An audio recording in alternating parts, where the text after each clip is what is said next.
señorita, acabo de cruzar la frontera y no me agarró la mira. ¿Usted cree que me puede ayudar con mis papeles? Tranquila, niña, yo tenía tu aplicación de asilo, te consigo tu permiso de trabajo, la residencia. ¿Eres casada? Yo te caso. ¿Hiciste los taxes? Me vas a firmar aquí. Ahí. No ponga su futuro en manos de inexpertos. Mi equipo de abogados licenciados en inmigración y yo abogaremos por sus derechos e intentaremos ayudarlo a alcanzar el sueño americano. Buenas noches, bienvenidos a Agárrate. Hoy es jueves 2 de febrero del año 2023 y aprovechamos para desearle un feliz cumpleaños a nuestro querido amigo, nuestro aliado, nuestro estilista, Calogero Tramonte.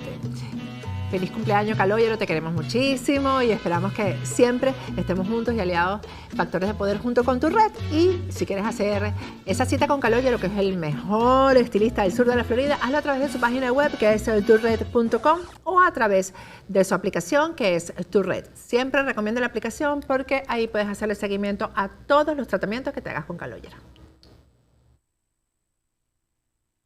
Agárrate cumple 8 años en febrero. Yo estaba pensando, ¿con quién quiero celebrar? Bueno, ¿con quién mejor que contigo, que me has acompañado durante tanto tiempo?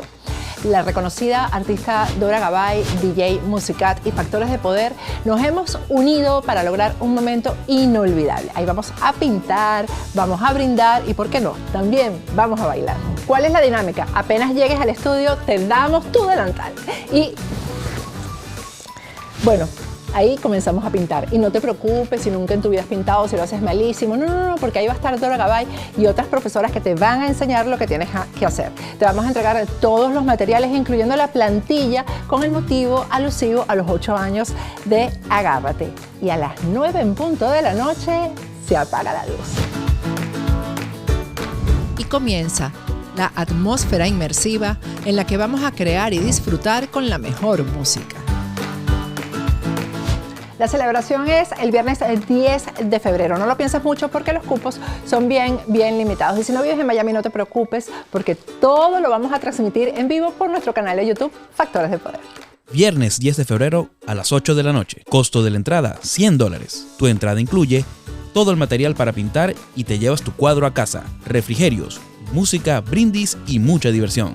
Para adquirir tu entrada, envía un cel a factoresdepoder@gmail.com. Haz el capture de pantalla y envíalo con tu nombre a eventosfdp@gmail.com. De inmediato recibirás un correo con la confirmación de tu compra y la dirección del evento. ¡Te esperamos!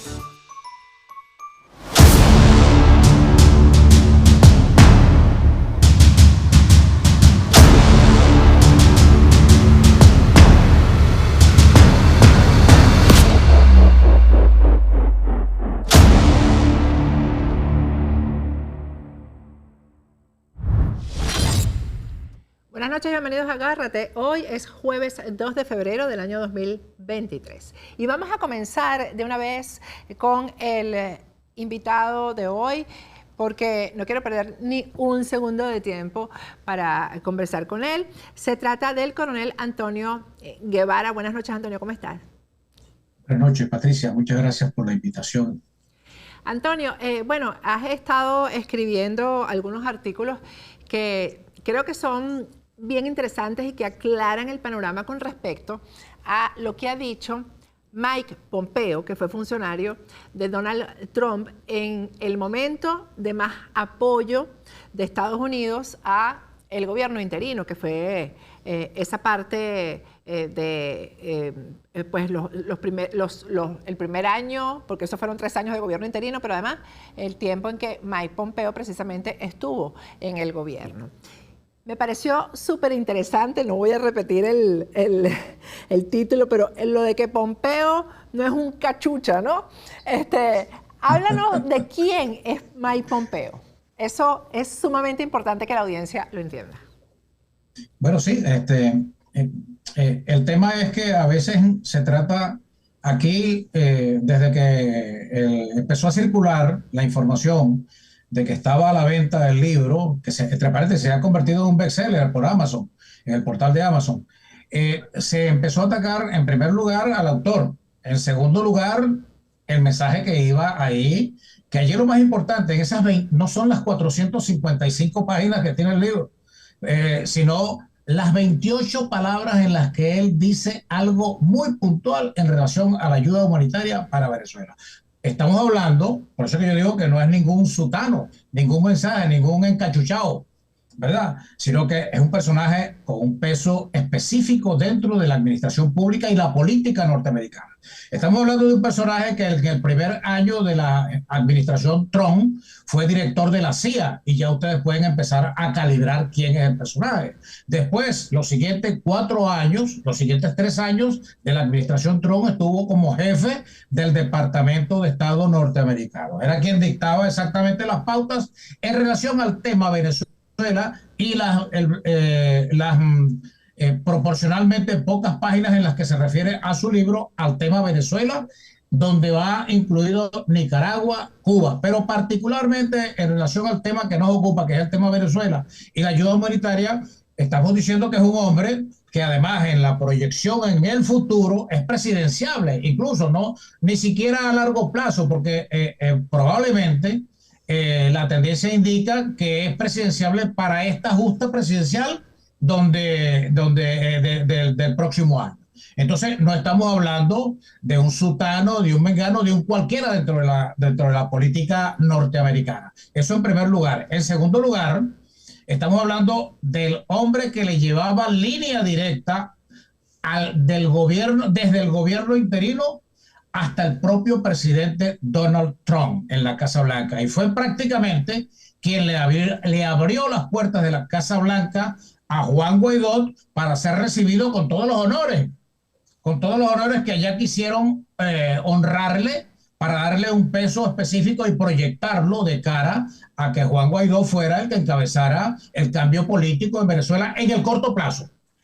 Pero además, con ese mismo lobby, fue el hombre que llevó a Juan Guaidó al Congreso norteamericano, donde las dos cámaras se levantaron y lo aplaudieron de pie. Entonces no estamos hablando del portero de la Casa Blanca, ni estamos hablando del portero del conductor de Donald Trump. Estamos hablando de un hombre que tiene peso específico y que hay que darle credibilidad. Eso en primer lugar en relación al autor del libro. Pero en relación al tema, que es el otro punto, en relación al tema, él acaba de decir en ese libro que se le asignaron de ayuda humanitaria a los venezolanos más, no estamos hablando de 1.000, sino estamos hablando más de 1.000 millones de dólares. Entonces, uno pudiera decir, bueno, ¿y de dónde se salieron esos más de 2.000 millones de dólares? Bueno, los dos orígenes que uno pudiera plantear son el origen fiscal, que estamos hablando del bolsillo del contribuyente norteamericano, que exige una serie de protocolos y pautas para ser controlado, y a lo que se expone el mismo Donald Trump, sobre todo en el destino que estaban señalados esos dineros, como lo especifica él en el mismo libro. Y el otro origen es el origen de naturaleza, dinero venezolano represado como producto de las sanciones que estableció durante la misma gestión del presidente Trump por la vía de la OFAC al régimen usurpador que hace vida en el Palacio de Miraflores. Entonces, yo no creo que un hombre de tanto peso específico, hablando de este tema de los dineros, se vaya a exponer a que mañana o pasado lo suban a un estrado y lo lleven a la cárcel precisamente por no tener muy bien justificado esos dineros. Entonces, como todo indica que esos dineros son dineros de fondos represados de las sanciones establecidas por la administración Trump al régimen usurpador, ese es dinero venezolano. Y como es dinero venezolano, ¿verdad?, que probablemente haya ido a parar a algunas organizaciones no gubernamentales, a la Cruz Roja, a la Organización de Naciones Unidas y otras entidades que se encargan precisamente de esos trabajos, nosotros los venezolanos, y especialmente los que están fuera del país, los 7 millones de venezolanos, casi un tercio de la población, tienen todo el derecho de ejercer Contraloría Social. Tienen todo el derecho de preguntar cuál fue el destino de ese dinero, más allá de los 150 millones de dólares que el presidente interino Juan Guaidó, ¿verdad?, justificó en una accidentada rendición de cuentas en unas oficinas de Fedecámaras, que más que claridad lo que hicieron fue pronunciar y generar y acelerar más oscuridad en relación a los destinos de estos dineros. Entonces, el tema aquí es ¿dónde están los reales? Como lo decía Luis Herrera Campín en aquella campaña presidencial de 1978. ¿Dónde están los reales? Y eso es lo que deben hacer a eso es que debe montarse en este momento la opinión pública venezolana, y no solamente la opinión pública venezolana, sino que como quiera que ahí están comprometidos dentro de ese famoso mantra que se generó Estados Unidos más 60 países que apoyaban esto. Entonces allí está la responsabilidad de que esto se estimule, se procese y se adelante para llegar a una definición de dónde están esos dineros que han debido llegar hasta el último venezolano depauperado, hambriento y oprimido, tal cual como la expresión de Mike Pompeo en su libro. Realmente, ¿tú crees que en algún momento, Antonio, se exija de alguna parte, incluyendo Estados Unidos, alguna explicación y presentación de cuentas que sea seria por parte del gobierno interino? Porque la presentación de cuentas en la que él dice que él no se llegó a gastar no sé cuántos billones de dólares, sino que fue casi eso lo que se gastó, eso no es una presentación de cuentas.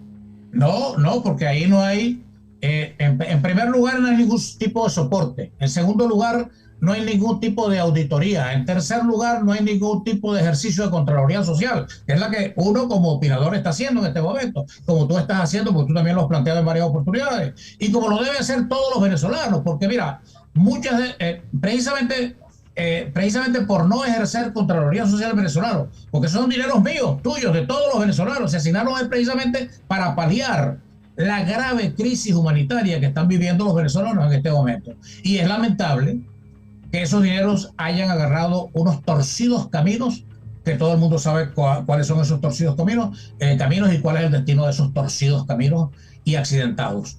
Entonces, yo no creo, particularmente, porque Estados Unidos tiene otros problemas más graves que estarse dedicando a torear y a monitorear exactamente los problemas internos de la oposición venezolana. Y aparte de que eso fue en la administración Trump, ya esto en la administración Biden está tomando otro tipo de caminos.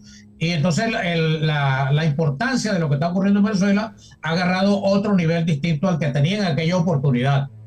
No creo que particularmente ni Estados Unidos, ni ningún país de la Unión Europea, y mucho menos de los países que en aquella ocasión, en el 2019, a lo largo de todo el 2019, dentro de Latinoamérica, apoyaban lo que estaba ocurriendo. Me refiero a la Colombia de Duque, me refiero al Brasil de Bolsonaro, me refiero al Chile de Piñera, me refiero a la Argentina de Macri, etcétera, etcétera. Entonces, yo particularmente dificulto que esto, aguas afuera de Venezuela, esto pueda enfrentarse con una seriedad. Entonces, la pelota está en el terreno de los venezolanos, de todos los venezolanos, para que sigan presionando para hacer Contraloría Social en relación a los destinos, no de estos más de $1.000 millones, como dice Mike Pompeo, porque hoy precisamente acaba de poner hace 2 horas el embajador de Estados Unidos y dice que fueron más de 2.300 millones de dólares, como dice él, 2.3 billones de dólares. ¿Verdad? Y entonces, bueno, estamos hablando de algo más voluminoso. Eso no es ninguna concha de ajo. Pero además, ahí no se está contando, Antonio, el dinero que se dio por aquella convención internacional, no sé si la recuerdas, que también se entregó una gran cantidad de dinero de los países europeos, también para la ayuda humanitaria. Yo creo que ahí eso no está incluido en esa cuenta de Pompeo. Creo que no, porque estos dineros están encasillados en lo que entregó el gobierno norteamerano, la administración Trump. Exactamente. Entonces, mira, es que hay un desorden. Vamos a dar el beneficio de la duda, un desorden ingenuo. Pero no puede ser ingenuo porque es mucho dinero. Sobre eso... Bueno, por eso es que le estamos dando el beneficio de la duda.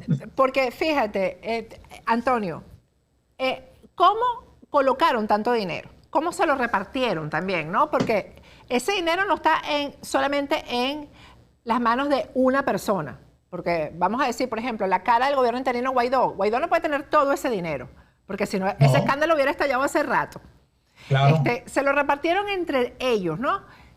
¿Cómo lo lavaron? Porque te voy a decir una cosa, o sea, uno va a depositar una cantidad X alta en un banco y enseguida se prenden las alertas. ¿Cómo lavaron ese dinero? ¿Dónde está la plata? O sea, ¿en qué bancos está? Eso hay que averiguarlo.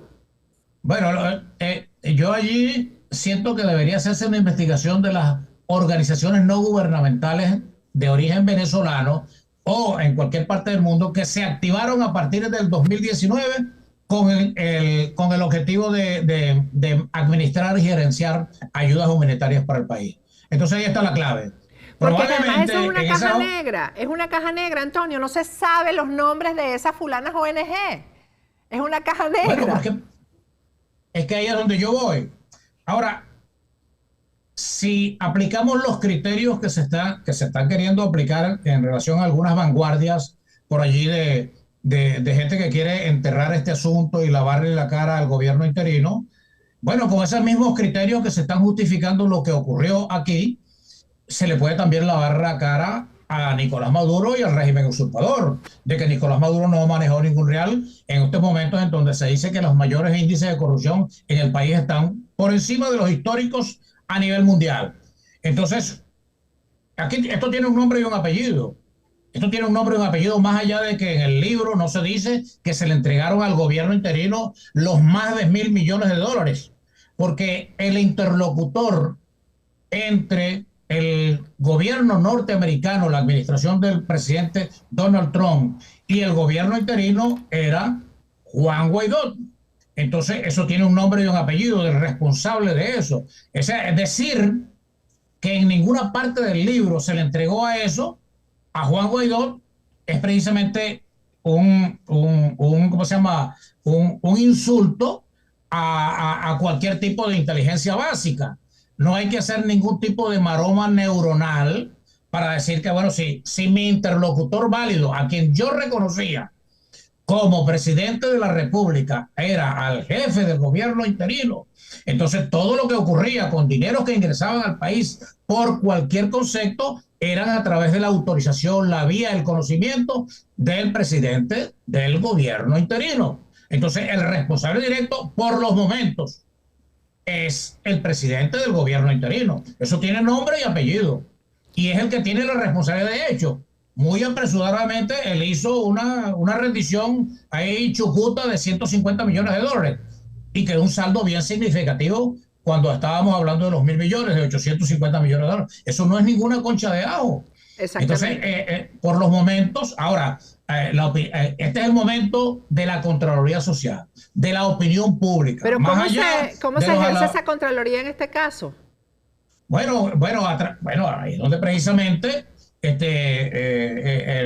periodismo de investigación, los opinadores tradicionales, la gente de la oposición que no se sienta contaminada. Lo que pasa es que hay muchos opinadores que vivieron mucho tiempo de esa plática que ahora no aparece. Bueno, es que ese es el gran problema. Eso es lo que pone complejo y cuesta arriba el finiquito de esa investigación, que hay mucha gente que picoteó, y ahí estamos hablando de partidos políticos, de gente, de periodistas, de influencers, de gente de los medios, etcétera, etcétera, que picotearon. Y bueno, uno ve el eco que esto, a pesar del gran alboroto que se ha armado con este tipo de tema y con la aparición del libro, pero uno ve exactamente el silencio en algunos sectores, un silencio sospechoso que exactamente dice, bueno, este silencio sospechoso es como producto y como consecuencia de este tipo de cosas. Ahí es donde tienen que pronunciarse los que en este momento son candidateables, los que ya salieron y los que impectores mantienen las esperanzas de ser candidatos presidenciales y que quieren ser mañana o pasado presidentes de la República. Pero mira, fíjate, este es el escándalo más grave de los últimos tiempos en estos últimos 24 años de Revolución Bolivariana.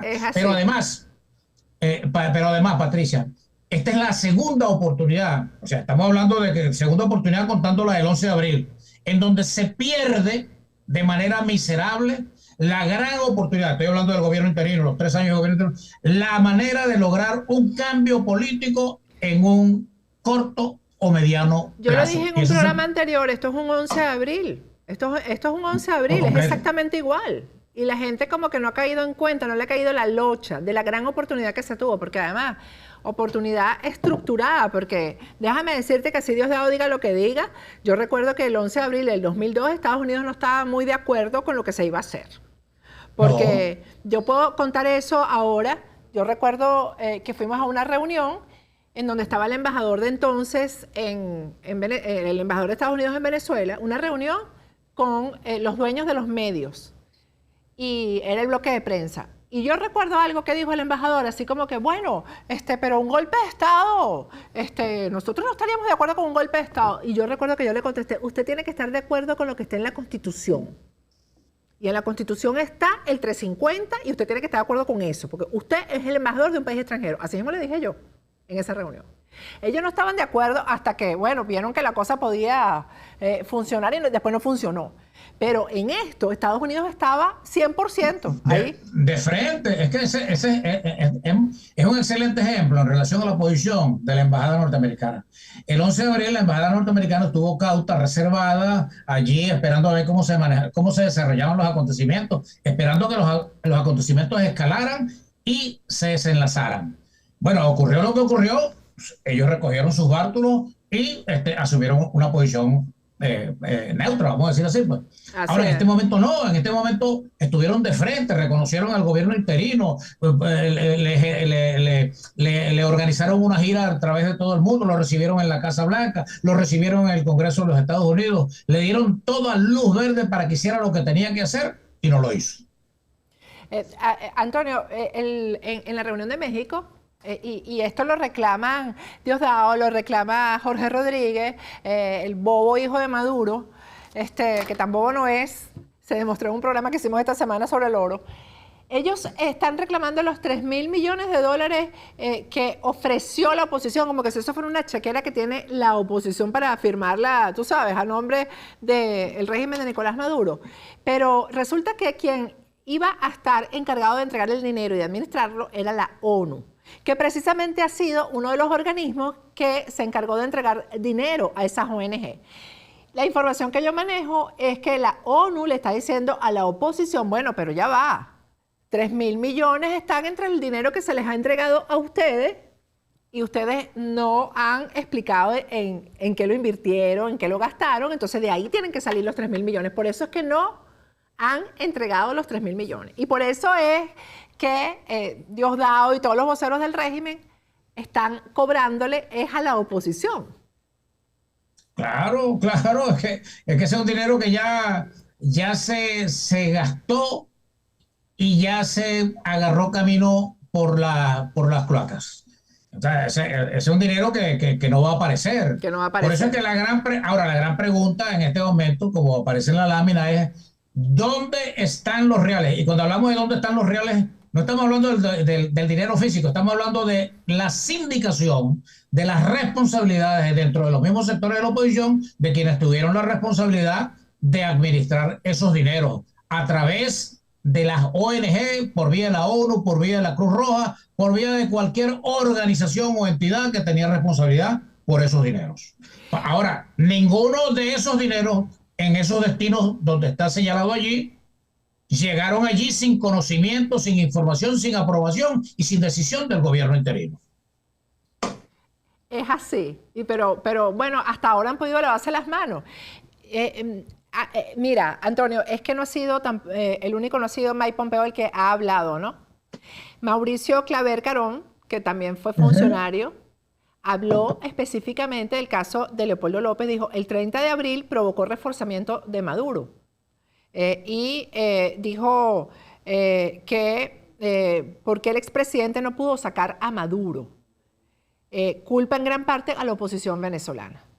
Y tú sabes que yo de primera mano te digo que Leopoldo llamaba a este señor 30 y 40 veces diarias a Maurice, a este Maurice Claver Carón. O sea, estaba todo el día llamando a este hombre. Y ahora él echa el cuento de cómo fueron ellos. Por eso es que yo no admito que digan que Estados Unidos tiene la responsabilidad de esto. Antonio. No, lo es admito. que Estados Unidos no tiene ningún tipo de responsabilidad. Estados Unidos es como que si tú fueras a ayudar a alguien y después tú tomas decisiones erradas porque eres incompetente, porque eres ingenuo o porque no estuviste a la altura, y entonces después, como no alcanzaste lo que tenías que alcanzar, bueno, tú le echas la culpa a quien te fue a ayudar. No puede ser. No puede ser. Así es. La responsabilidad es del liderazgo venezolano, sobre todo en estos casos puntuales. En estos casos puntuales, la responsabilidad es del liderazgo venezolano. Ahora, a partir de estos momentos puntuales, porque como decíamos inicialmente, este es el más grande escándalo que ha ocurrido en 24 años de revolución. Y yo lo pongo por encima de los escándalos que ha venido arrastrando la revolución, porque ese es el comportamiento de la revolución. O sea, la corrupción, las violaciones de los derechos humanos, el terrorismo, todo este tipo de cosas que ocurren aguas adentro de la revolución. Pero lo que está ocurriendo aguas adentro de la oposición, este es el más grande escándalo que ha ocurrido. Ahora, si nosotros no le damos un finiquito a esto, y estamos hablando de establecer las indicaciones correspondientes dentro del grupo de la oposición, nosotros ni en el corto, ni en el mediano, ni siquiera en el largo plazo vamos a ver un cambio político en el país, porque para eso se necesita el liderazgo. Y uno siente que este tipo de liderazgo que estamos viendo en el país no es el que tiene la estatura correspondiente como para garantizar eso. Pero es que varios de los responsables de los que recibieron dinero son candidatos ahora. Bueno, por eso es que yo digo que este es el momento de la gente. Este es el momento de que la gente se forme una opinión bien clara en relación a quienes sí y quienes no. Porque es verdad, muchos de los que son candidatables ahorita tuvieron la oportunidad de picotear, tuvieron la oportunidad de recibir, claro, tuvieron la oportunidad de ser embarrados, como se dice coloquialmente. Ahora, bueno, yo como venezolano de a pie, como y corriente, a mí se me presenta esta opción de yo no puedo amarrarme a ni abrazarme a por mucha empatía que yo pueda tener con él. Es un problema de país, es un problema de nación, es un problema de patria, es un problema de nacionalismo y es un problema de recuperar la conciencia venezolana para lograr un cambio político en el país. Mira, Antonio, para cerrar, quiero comentar algo y que me des tu opinión, porque de esto también se está valiendo el régimen para hacerle creer a quienes todavía son capaces de creer en ellos que toda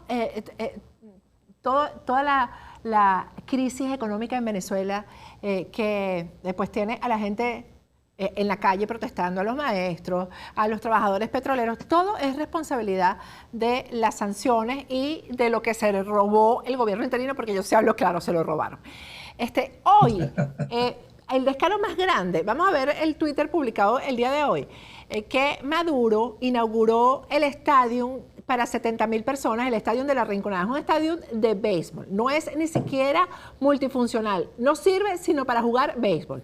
Y ahí tienen ustedes el tuit del Canal 8 que dice: el jefe de Estado, Nicolás Maduro, hizo entrega del Estadio Monumental de Caracas Simón Bolívar a la Confederación del Caribe de Béisbol, a la FEBE Béisbol y a todos los equipos que participarán en la Serie del Caribe Gran Caracas 2023. Y el hashtag es: el pueblo sufre las sanciones.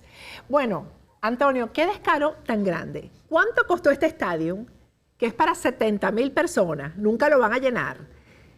¿Y qué van a hacer con ese estadio, además, después de que se acabe la Serie del Caribe? Que sabemos en lo que termina todo en Venezuela. Lo utilizarán, me imagino que para las cosas políticas de ellos en campaña. Pero, ¿cómo es posible que tú inaugures un estadio en el que no va a comer la gente, en que la gente no va a recibir salud ni educación? Un estadio que costó, lo que tiene que haber costado no sé si tienen imágenes para ponerlo en pantalla del estadio, bueno, y que digan que las sanciones hacen sufrir al pueblo, que son las sanciones y no esa vagabundería. ¿Quién se ganó esos reales de ese estadio? Bueno, ese estadio es un bodegón grandotote para jugar béisbol. Ese estadio es el centro comercial Avanti, allá en Las Mercedes, pero para jugar béisbol.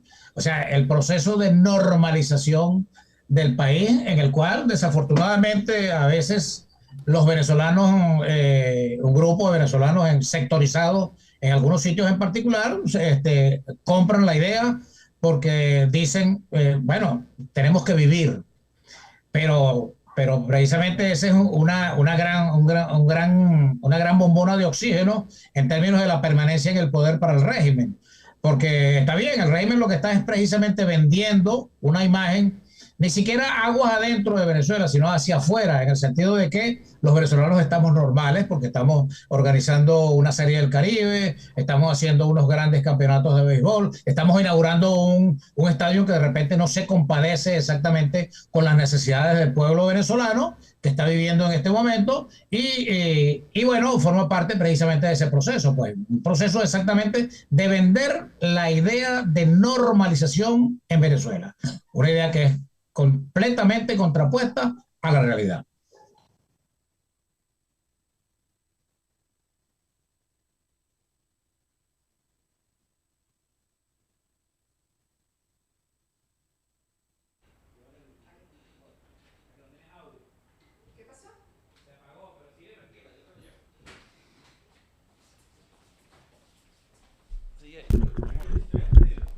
Pero no pasa nada. Ok, ahora se me oyen. Pero te fuiste para el estadio a jugar béisbol. Ah. No, te estaba agradeciendo y de repente me quedé sin audio. Te estaba agradeciendo por habernos acompañado en este análisis. Ayer hice, por cierto, un programa que tiene también bastante cola sobre la vicepresidenta de Finanzas de PDVSA y la ropa que usa, Antonio. Es un descaro muy grande frente a trabajadores petroleros. Esta es la vicepresidenta de Finanzas, que de finanzas no sabe sino gastar en Gucci, en Chanel. Eso es lo que ella sabe de finanzas. Bueno, y el descaro con el que además se publican en las redes, con esa ropa. O sea, es como un desafío al trabajador, que yo creo que finalmente tendrá que reaccionar y será el propio trabajador el que encabece la salida del régimen a quien ellos apoyaron, porque definitivamente es la base del chavismo la que ya está pasando trabajo. Sí. Sí, ese es, bueno, desafortunadamente. Ahora, el tema es hacia arriba, ¿quién le puede hacer observaciones a la vicepresidenta de Finanzas en términos a sus zapatos costosos, sus carteras y sus outfits? ¿Ese que se dice? Outfit exageradamente fuera del presupuesto de cualquier venezolano común, porque la vicepresidenta utiliza aquello, está más o menos en ese orden, un poquitico más arriba incluso, puro Balenciaga, puro Gucci, puro Christian Dior, igualmente la primera combatiente. Y el usurpador de Miraflores, precisamente, que lo primero que hace cuando agarra el micrófono es alardearnos con esa esmeralda en su dedo y su Rolex exactamente ostentoso. De manera pues que mientras el venezolano pare para comer, pare para encaramarse en el transporte público, pare para ser atendido en un puesto de salud, etcétera, etcétera. Este es un momento de la gente. Exactamente. Este no es un momento de los líderes. Gracias, Antonio Guevara. Vamos a ir a un corte y al regreso seguimos con Agárrate. Gracias, Patricia.